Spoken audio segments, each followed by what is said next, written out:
Hello friends, welcome to நிறைய kitchen. இன்றைக்கி நம்ம கிச்சனில் ரொம்ப சூப்பரான ரொம்ப டேஸ்டியான முட்டைக்கோஸ் பொரியல் ரெடி பண்ணியிருக்கேன். பார்க்குறதுக்கே எவ்வளோ அழகாக இருக்குது பாருங்கள். டேஸ்ட்டும் அவ்வளோ அருமையாக இருக்கும்.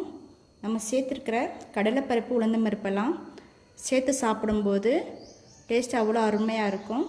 நீங்களும் இந்த மாதிரி வீட்டை ட்ரை பண்ணி பாருங்கள்.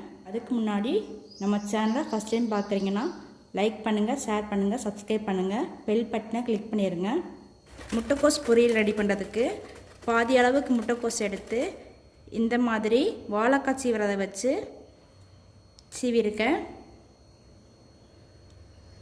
நீங்கள் கத்தி யூஸ் பண்ண தேவையில்லை. இந்த மாதிரி வாழைக்காய் சீவிரதை வச்சு சீவினீங்கன்னா சூப்பராக ஒரே சைஸில் கிடச்சிரும். இந்த மாதிரி சீவி எடுத்துருக்கேன் பாருங்கள், சூப்பராக ரெடி ஆயிரும். இது சீவுறதுக்கு 5 நிமிஷம் கூட ஆகாது. நம்ம கத்தி வச்சு கட் பண்ணால் ரொம்ப நேரம் ஆகும் முட்டைக்கோஸ் கட் பண்ணுறதுக்கு. அடுத்து ஒரு கேரட் எடுத்திருக்கேன். கேரட்டை ரொம்ப பொடிசாக கட் பண்ணி எடுத்துருங்க. இந்த அளவுக்கு சின்ன சின்ன பீஸாக கட் பண்ணிடுங்க.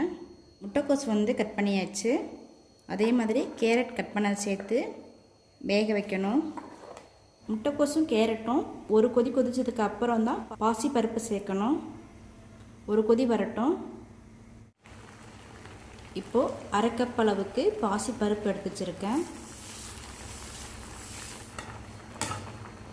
பருப்பு காய் எல்லாமே சேர்ந்து வெந்து வரட்டும். ரொம்ப வெந்துடக்கூடாது, முக்கால் அளவுக்கு வெந்தால் போதும். காய் வேக வைக்கும் போதே கொஞ்சமாக உப்பு சேர்த்து வேக வச்சுருங்க. காய் நல்லா வெந்துருச்சு. தண்ணியெல்லாம் வடிகட்டி எடுத்துடணும். காயை வேக வச்சு வடிகட்டி எடுத்துருக்கேன். கோஸ் தாளிக்கிறதுக்காக ஒரு பெரிய வெங்காயத்தை கட் பண்ணி வச்சுருக்கேன். தாளிக்கிறதுக்கு கொஞ்சமாக கடலைப்பருப்பும் உளுந்தம்பருப்பு எடுத்திருக்கேன். காரத்துக்கு தேவையான பச்சை மிளகாய், மல்லி, கருவேப்பிலை, அரை முடி தேங்காய் எடுத்து இந்த மாதிரி துருகி வச்சுருக்கேன். தேவையான அளவு எண்ணெய் ஊற்றிக்கோங்க. எண்ணெய் ஹீட் ஆயிடுச்சு. கடுகு சேர்த்துருக்கேன். கடுகு பொரிஞ்சிருச்சு.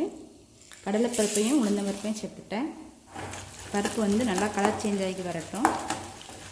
பருப்பு கலர் சேஞ்ச் ஆகிருச்சு. பச்சை மிளகாய்,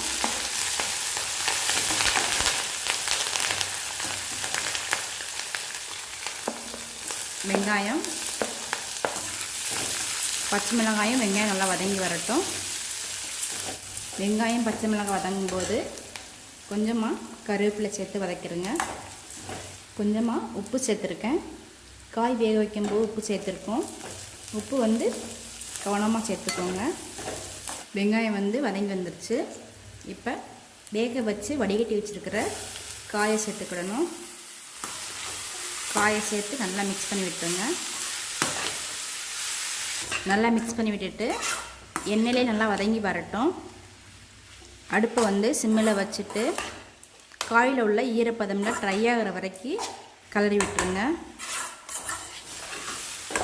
தண்ணியில் ஆனால் ட்ரை ஆகிடுச்சு பாருங்கள்.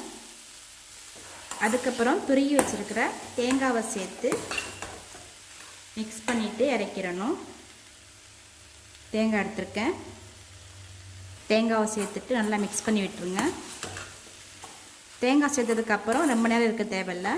தேங்காவை மிக்ஸ் பண்ண உடனே அடுப்பை ஆஃப் பண்ணிடுங்க. கடைசியாக கொஞ்சமாக மல்லியில் சேர்த்துருங்க. சேர்த்துட்டு நல்லா மிக்ஸ் பண்ணி விட்டுருங்க. சூப்பரான முட்டைக்கோஸ் பொரியல் ரெடி ஆயிடுச்சு பாருங்கள். பார்க்குறதுக்கே அவ்வளோ சூப்பராக இருக்கும். டேஸ்ட்டும் அருமையாக இருக்கும். நீங்களும் இந்த மாதிரி வீட்டில் ட்ரை பண்ணி பாருங்கள். அதுக்கு முன்னாடி நம்ம சேனலுக்கு லைக் பண்ணுங்கள், ஷேர் பண்ணுங்கள், சப்ஸ்கிரைப் பண்ணுங்கள், பெல் பட்டனை கிளிக் பண்ணிடுங்க.